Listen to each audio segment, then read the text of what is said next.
అక్కడున్న అభినవ్కి వినపడేలా గట్టిగా, అరే నా ఉద్దేశం ఏంటంటే అభినవ్ ఓసారి తన ఫిజికల్ ఎగ్జామినేషన్ చేయించుకోవాలి.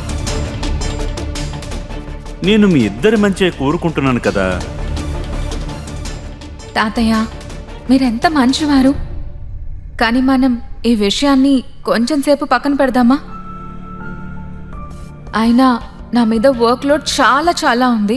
ఇప్పుడిప్పుడే నా కంపెనీ ఫైనాన్షియల్ క్రైసిస్ నుంచి బయటపడింది. నేను ఇప్పుడు కంపెనీ మీద దృష్టి పెట్టాలి, పిల్లల మీద కాదు. తల్లి, నువ్వు ఈ విషయాన్ని పక్కన పెట్టమంటున్నావా?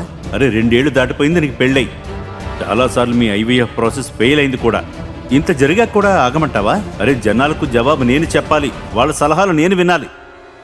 అలా అయితే కనుక ఇక నుంచి జనాలకు జవాబు నువ్వే చెప్పు. తాతయ్య ప్లీజ్, నాకు ఈ టాపిక్ గురించి మాట్లాడాలని లేదు. అనన్య, ఈ ప్రశ్నలకు సమాధానాలు తెలుసుకోవాలంటే క్రింద ఇచ్చిన లింక్ ని క్లిక్ చేసి పాకెట్ ఎఫ్ఎం యాప్ ని ఇన్స్టాల్ చేసుకోండి.